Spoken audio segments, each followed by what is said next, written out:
توبہ کے باوجود گناہ ہو جاتے ہیں تو گناہوں سے کیسے بچا جائے؟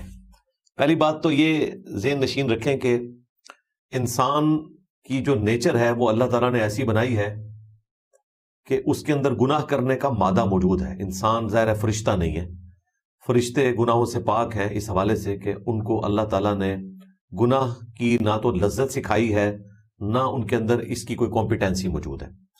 تو انسان کے ساتھ چونکہ فَأَلْهَمَهَا فُجُورَهَا وَتَقْوَاهَا، ہم نے اسے برائی کا شعور بھی ودیت کر دیا ہے اور تقوی کا شعور بھی ودیت کر دیا ہے، اور پھر اللہ تعالیٰ نے جو نفس کی خواہشات ہیں وہ ایسی مزین کی ہوئی ہیں کہ اس کا الٹیمیٹ نتیجہ یہی ہے کہ انسان بعض اوقات بہک جاتا ہے، گناہوں میں مبتلا ہو جاتا ہے۔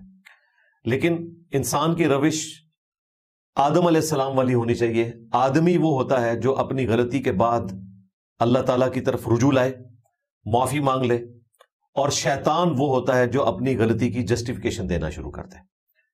تو غلطی ہوگی، اللہ کی طرف رجوع لانا ہے۔ اب سوال چونکہ یہ ہوا ہے کہ گناہوں سے کیسے بچا جائے، تو گناہوں سے بچنے کے لیے برین سٹارمنگ کرنے کے بعد ہم تو اسی رزلٹ میں پہنچے ہیں کہ اچھی صحبت ہی ذریعہ ہے گناہوں سے بچنے کا۔ جب تک آپ کی صحبت اچھی نہیں ہوگی، خواہ آپ کا علمی لیول کیسا ہی کیوں نہ ہو، آپ گناہوں سے بچ نہیں سکتے۔ برے لوگوں میں بیٹھیں گے، اگرچہ آپ کو گناہوں کی شناخت ہوگی، اس کے باوجود آپ گناہوں سے بچ نہیں پائیں گے۔ وہ ماحول ہی آپ کو خود بخود اس طرف لے جائے گا۔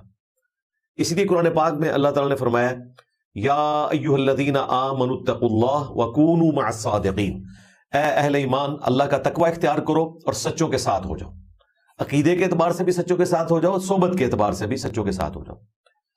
تو اچھی صحبت یہ بنیادی چیز ہے۔ باقی ظاہر ہے کہ انسان ایجوکیشن حاصل کرتا ہے۔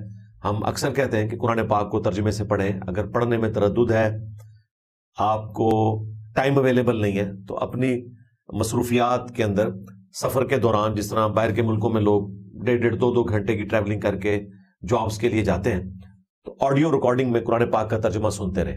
اس سے آپ کے دل کا زنگ دور ہوتا رہے گا۔ لیکن پیرلل میں صحبت اچھی رکھنی ہے۔ اب پریکٹیکلی اگر اچھے لوگوں کی صحبت اویلیبل نہ ہو تو اس ماڈرن دور میں یوٹیوب سے بہتر کوئی صحبت نہیں ہو سکتی اگر آپ اپنا وقت پازیٹیولی یوٹیلائز کرنا چاہتے ہیں۔